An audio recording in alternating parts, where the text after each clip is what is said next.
बिस्मिल्लाहिर्रहमानिर्रहीम। इय्याका नअबुदु व इय्याका नस्तईन। अस्सलाम वालेकुम रहमतुल्लाहि व बरकातुहू नाज़रीन। उम्मीद करता हूँ आप सब खैरियत से होंगे और आप लोगों की जिंदगी अच्छी गुजरी होगी। मरियम नवाज और फजलुर रहमान को लगा है बहुत बड़ा झटका। शहबाज शरीफ के खिलाफ तहरीके अदम एतमाद का ऐलान। ये ऐलान किसने किया और इस टाइम नून लीग में किस तरह फूट पड़ चुकी है, नून लीग के अंदर से क्या बातें निकल कर आ रही हैं, वो आगे चलकर डिस्कस करता हूं। तहरीके अदम एतमाद किस तरह शहबाज शरीफ के खिलाफ आने लगी है, वो आगे चलकर डिस्कस करूंगा। और पूरे पाकिस्तान के लिए एक बहुत बड़ी खुशखबरी सामने आई है। वो खुशखबरी क्या है वो आगे चलकर डिस्कस करूंगा, लेकिन तमाम चीजें आपके साथ शेयर करने से पहले, आगे बढ़ने से पहले आप सबसे एक छोटी सी गुजारिश है कि इस वीडियो को लाइक कीजिएगा, चैनल को सब्सक्राइब कीजिएगा, साल के नोटिफिकेशन बटन दबाइएगा ताकि जो आने वाले वीडियोस हैं आप उनको मिस ना कर सके। इमरान खान साहब ने पूरी पीडीएम को एक चैलेंज दिया था और वो चैलेंज ये था कि मैं अकेला इलेक्शन लड़ने के लिए आ रहा हूं, रोक सको तो रोक लो। इमरान खान साहब ने ये चैलेंज दिया। इमरान खान साहब जहां से इलेक्शन लड़े, इमरान साहब ने तकरीबन 99% कामयाबी समेटी। 1% जो उनको नाकामी हुई वो कराची से इमरान साहब इलेक्शन हार गए। लेकिन इमरान खान साहब ने राना सनाउल्लाह ग्रुप को शिकस्त दी, आबशर अली ग्रुप को शिकस्त दी। फैसलाबाद में इमरान खान साहब ने तारीखी कामयाबी समेटी। तारीखी कामयाबी इमरान साहब ने फैसलाबाद में समेटी। और इसके अलावा मर्दान में JUIF के कैंडिडेट जो कि मौलाना फजलुर रहमान के सबसे बड़े कैंडिडेट माने जाते हैं, जिसके मुताबिक इमरान साहब ने भी ये अपनी तकरीर में बताया था कि, और उन्होंने उनकी तारीफ भी की थी। वो कहते हैं कि मुझे पता है कि मौलाना साहब जो हैं जो मेरे खिलाफ हैं तो वो एक बहुत नफीस इंसान है। इमरान खान साहब ने मर्दान में JUIF को हराया, फजलुर रहमान ग्रुप को हराया गया, राना सनाउल्लाह के ग्रुप को हराया गया, आबशर अली के ग्रुप को हराया गया। इमरान खान साहब ने 13 जमातों को हराकर पाकिस्तान में एक नई तारीख रकम की, एक नया इलेक्शन हुआ। पाकिस्तान इस टाइम एक नई सियासी मोड़ के ऊपर आकर खड़ा हो चुका है। इस नाकामी के बाद, मुस्लिम लीग नून की बड़ी नाकामी के बाद, शहबाज शरीफ हुकूमत की बड़ी नाकामी के बाद आबशर अली ने कन्फेशन स्टेटमेंट जारी की है और उन्होंने कहा है कि अवाम का ये फैसला है, मैं अवाम के फैसले को मानता हूं।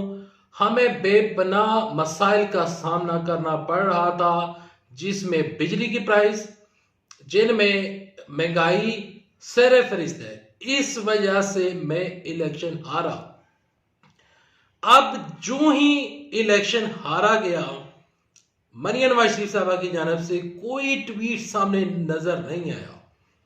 हिना परवेज भट्ट साहबा बार बार ट्वीट कर रही थी कि हम जीतेंगे, हम सारी सीटें जीतेंगे, लेकिन हारने के बाद वो उनकी जानब से इमरान खान साहब के खिलाफ किसी किस्म का कोई बड़ा ट्वीट सामने नजर नहीं आया क्योंकि हार गए थे। अब ये जो नाकामी है, इस नाकामी की वजह से मरियम नवाज शरीफ साहबा लंदन में बैठकर उनको लगा है बहुत बड़ा झटका। और यहां पर फजलुर रहमान जो कि कह रहे थे कि इमरान साहब की सियासत खत्म हो चुकी है, इमरान साहब सियासत के अब 13वें खिलाड़ी बन चुके हैं, इमरान खान साहब को हमने इक्तदार से निकाल कर बाहर फेंक दिया है, तो आज आप देख लें इमरान खान साहब वोटों की ताकत से दोबारा असेंबली की सीटें जीतने में, 6 सीटें जीतने में कामयाब हो चुके हैं। इमरान खान साहब की बड़ी कामयाबी, तहरीके इंसाफ की बड़ी कामयाबी और शहबाज शरीफ की बड़ी नाकामी जूं ही होती है, साथ ही एक दफा फिर नून लीग के जितने भी रहनुमा हैं उनकी जानब से एक नया शोर मचता है। और वह शोर ये मचता है कि मियां साहब वापस आ जाओ।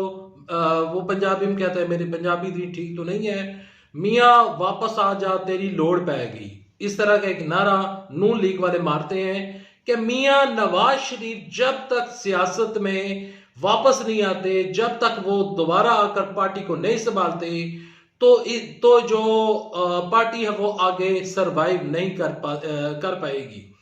तो देखें, शहबाज शरीफ के खिलाफ नो कॉन्फिडेंस मोशन उनके अपने लोग कह रहे हैं कि शहबाज शरीफ पार्टी को संभाल नहीं पाए हैं। शहबाज शरीफ की गलत पॉलिसियों की वजह से ज़िमनी इंतखाबात हारे पंजाब में, शहबाज शरीफ की गलत पॉलिसियों की वजह से ये अब इलेक्शन हारे। शहबाज शरीफ जितना देर सियासत में रहेंगे, जितना देर इक्तदार से चिमटे रहेंगे, ना अवाम को रिलीफ मिल रहा है, ना ज़िमनी इंतखाबात में इनको कामयाबियां मिल रही हैं। तो इस टाइम शहबाज शरीफ के ऊपर जो अदम एतमाद का इजहार है वो पाकिस्तान की जो अवाम है वो कर चुकी है। दूसरी जानब मरियम नवाज शरीफ साहबा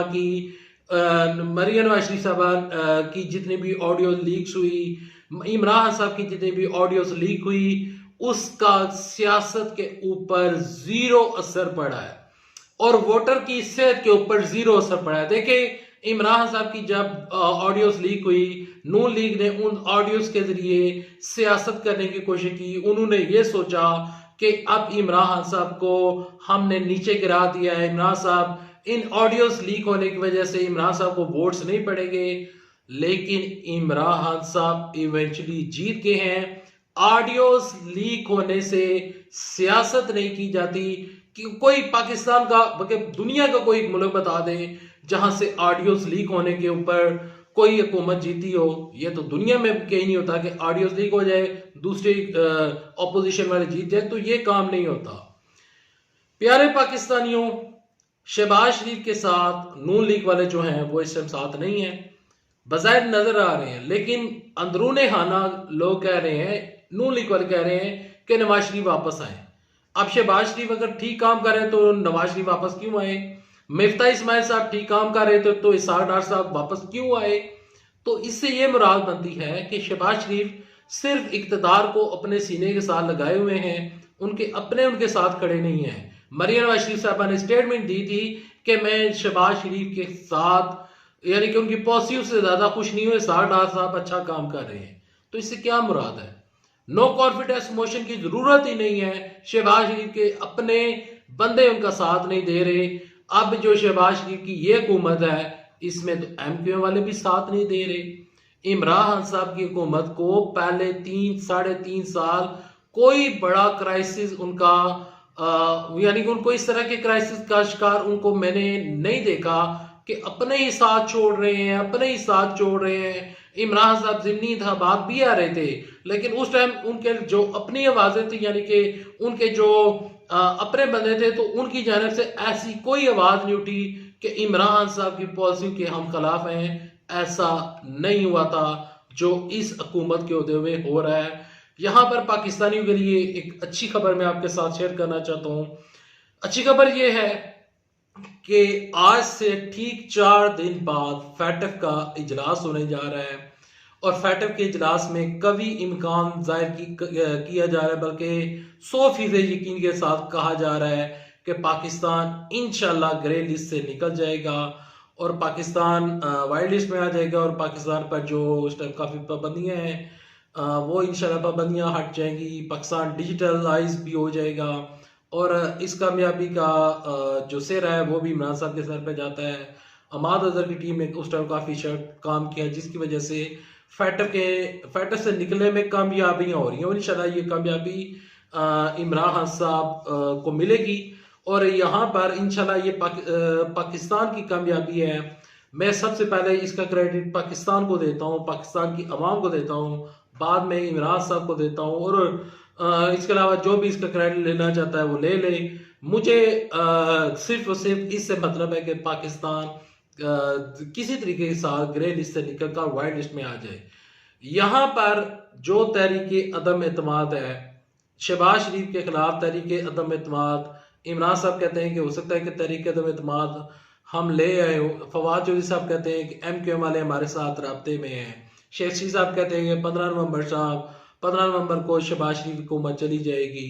और यहाँ पर आपके लिए एक और बड़ी खबर देना चाहता हूँ कि इमरान साहब ने इसी महीने लॉन्ग मार्च का ऐलान भी कर रखा है।